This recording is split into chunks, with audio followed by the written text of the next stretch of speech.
Video में 20 प्रश्न solve करवाए जा रहे हैं।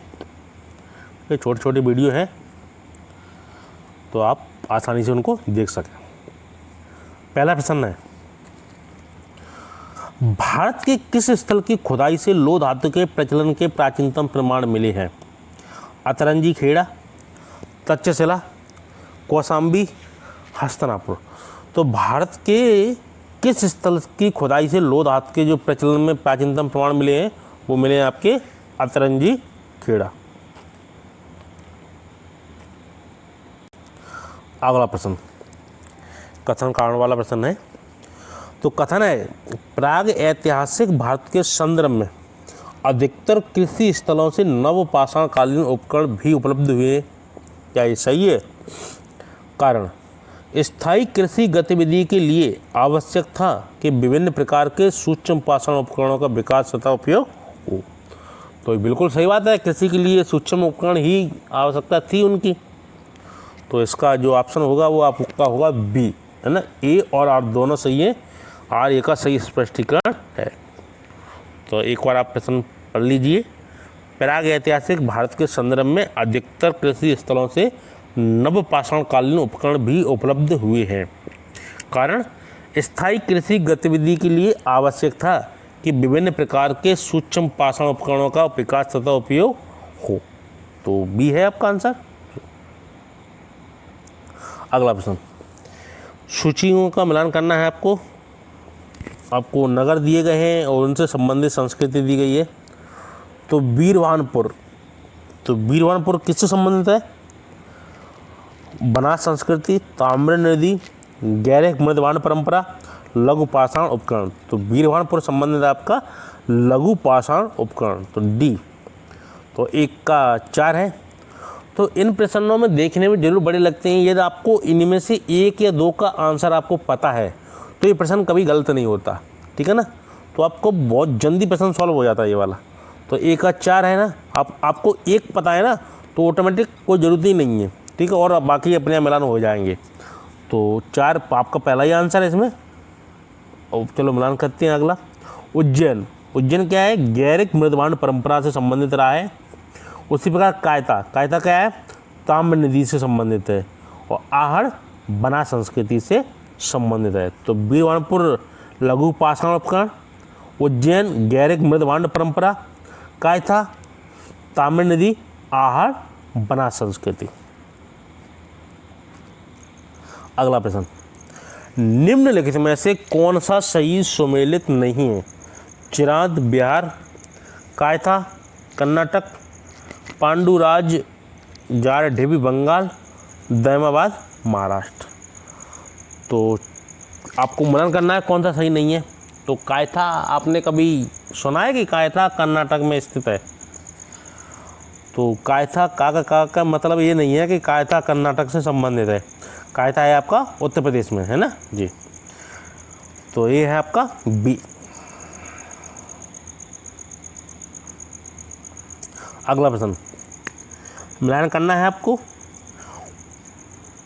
जो 4 स्थल दिए गए हैं और उनसे संबंधित प्रसिद्धि है कि उनसे क्या संबंध है। तो उदयगिरी, भीमबेटका, बांधवगढ़ और चित्रकूट। तो उदयगिरी क्या है? प्राग ऐतिहासिक शिला चित्र हैं, शिलाओं को उत्खनन कर गढ़ी मूर्तियां हैं, राम कथा से जुड़ा तीर्थ स्थान है, राष्ट्रीय उद्यान है।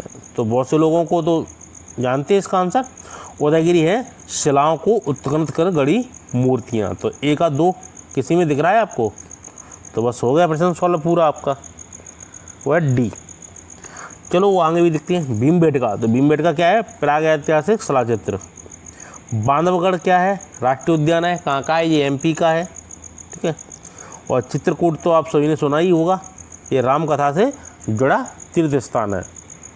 तो आपको यदि एक भी आपको मिलान सही पता है ना तो आपका प्रश्न आराम से सॉल्व हो जाता है।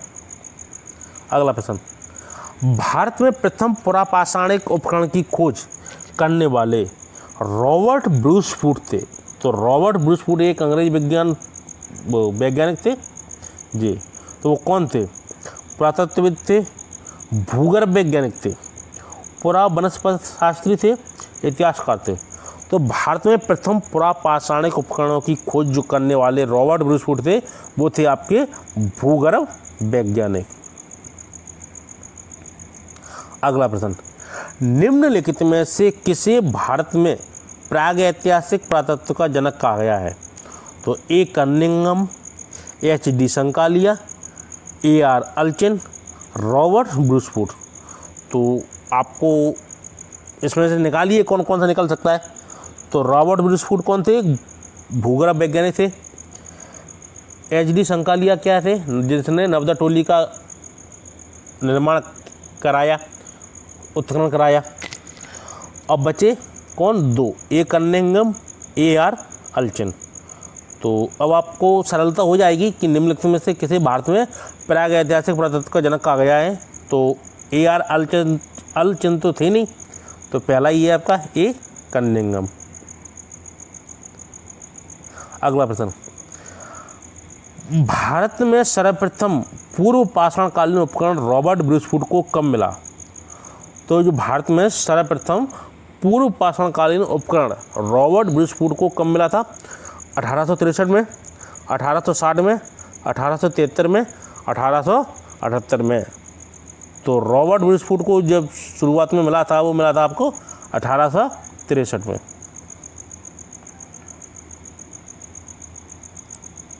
अगला प्रश्न, भारत में प्रथम पुराप्रस्तर युगीन औजार की खोज का जिससे देश में प्रागैतिहासिक अध्ययन का रास्ता खुला, श्रेय किसे दिया जाता है? तो टेरा एवं पैटरसन, बर्केट, आर.बी. फूट, एच.डी. संकालिया। तो जैसा कि आपने पिछला प्रश्न देखा है, भारत में प्रथम पुराप्रस्तर युगीन औजार की खोज का जिससे देश में प्रागैतिहासिक अध्ययन का रास्ता खुला, किसे श्रेय दिया जाता है? वो जाता है आपको रॉबर्ट ब्रूसफुट, आर.बी. फूट। ठीक है, ये फूट गए। 70, कोपेनहेगन संग्रहालय की सामग्री से पाषाण, कांस्य और लोह युग का त्रियुगी विभाजन किया था। तो लुब्बाक ने, थॉमसन ने, टेलर ने, चॉर्ल्स ने। तो जो कोपेन संग्रहालय में जो सामग्री रखी गई है, उसमें पाषाण, कांस्य और लोह युग का अलग विभाजन करने वाले विद्वान कौन थे? तो वो थे आपके थॉमसन। अगला प्रश्न, भारत में मानव का सर्वप्रथम साक्ष्य कहाँ मिलता है? तो भारत में सर्वप्रथम साक्ष्य मिलता है, वो कहाँ मिलता है? शिवालिक पहाड़ियाँ, नीलगिरी पहाड़ियाँ, नल्लमाला पहाड़ियाँ, नर्मदा घाटी। तो अभी तक तो सबको यही पता था कि वैदिक युग से सिंधु घाटी सभ्यता थी, उसी से शुरुआत हुई है। लेकिन जो नवीन खोजें हुई हैं, उससे सबसे पहले वो नर्मदा घाटी में मिला है, एक कपाल मिला है, उसकी 2 लाख ईसा पूर्व संभावना दर्शाई गई है कि 2 लाख पुराना वर्ष है। तो स्वाभाविक है, इससे पुराना अभी तक तो कोई खोजा नहीं गया भारत के अंदर, तो वही है आपका नर्मदा घाटी में। ठीक है, 2 लाख ईसा पूर्व पहले यहाँ मानव रहता था। कहाँ पे? नर्मदा घाटी के आसपास क्षेत्र में। अगला प्रश्न, प्रारंभिक पूर्ण मानव को किस नाम से जाना जाता था? क्रोमैगनन, निएंडरथल, ग्रिमाल्डी, मैगलिनियन। तो प्रारंभिक पूर्ण मानव को किस नाम से जाना जाता था? वो जाता आपका क्रोमैगनन। अगला प्रश्न, वर्धा के लिए कपास की खेती का आरंभ सबसे पहले किया गया था। तो आपको यह ज्ञात होगा कि कपास की खेती सर्वप्रथम कहाँ प्राप्त हुई है? मेसोपोटामिया में, मिदा में, मध्य अमेरिका में, भारत में। तो सबसे पहले कपास की खेती जो की थी, वो की थी सिंधु घाटी सभ्यता वाले मानव ने। तो स्वाभाविक है, सिंधु घाटी सभ्यता भारत में है, तो कपास का भी आरंभ भारत ही होगा। तो जो कपास की खेती का यह पूछ भी लिए जाए कि सबसे पहले किसने उत्पादन किया, तो वो किया था सिंधु घाटी सभ्यतावासियों ने। अगला प्रश्न, नर्मदा टोली का उत्खनन किसने किया था? बी.एस. बांकर ने, के.डी. वाजपेयी ने, एच.डी. संकालिया ने, मार्टिमर विलन ने। तो नर्मदा टोली का जो उत्खनन किया था, वो किया था आपका एच.डी. संकालिया ने। तो नर्मदा टोली आपकी मध्य प्रदेश में स्थित है। जी। अगला प्रश्न, रॉबर्ट ब्रूसफुट जिन्होंने भारत में प्रथम पूर्व पाषाण उपकरण की खोज की, वे मूलतः क्या थे? एक भूवैज्ञानिक थे, एक पुरा वनस्पति शास्त्री थे, एक पुरातत्वविद थे, एक इतिहासकार थे। तो रॉबर्ट ब्रूसफुट वो क्या थे? वो थे एक भूवैज्ञानिक। ठीक है जी।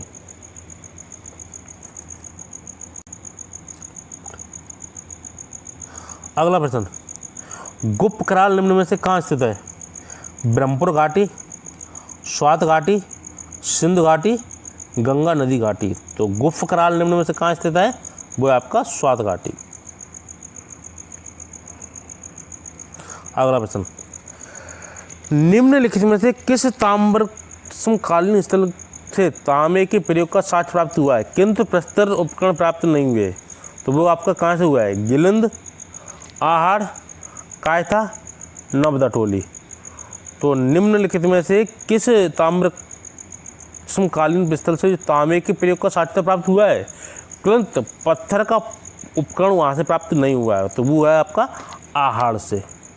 तो ये आहड़ है आपके महाराष्ट्रीय संस्कृति में है। आहड़ और गिलंद दोनों संस्कृति हैं, लेकिन जो स्थान है वो है आपका आहड़।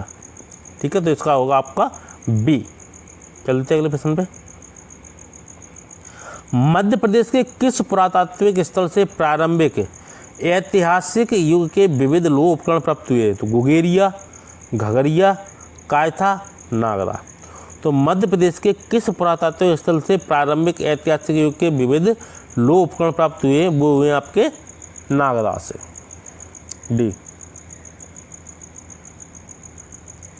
अगला प्रश्न, ताम्र पाषाण मालवा संस्कृति के अवशेष निम्न में से कहाँ प्राप्त हुए? सतना और रीवा, नर्मदा टोली और माहेश्वर, भीमबेटका और मंदसौर, आहड़ और गिलंद। तो ताम्र पाषाण मालवा संस्कृति के अवशेष निम्न में से कहाँ प्राप्त हुए हैं? वे हुए हैं आपके आहड़ और गिलंद। चौथा ऑप्शन। अगला प्रश्न, कार्बन डेटिंग का प्रयोग किसकी उम्र निर्धारित करने के लिए किया जाता है? पृथ्वी की, वृक्षों की, फॉसिल्स की, चट्टानों की। तो कार्बन डेटिंग का प्रयोग जो किया जाता है वो आपका किया जाता है फॉसिल्स की, और पृथ्वी की जो नापते हैं अपन उम्र तो बनाते हैं यूरेनियम विधि, है ना, C14।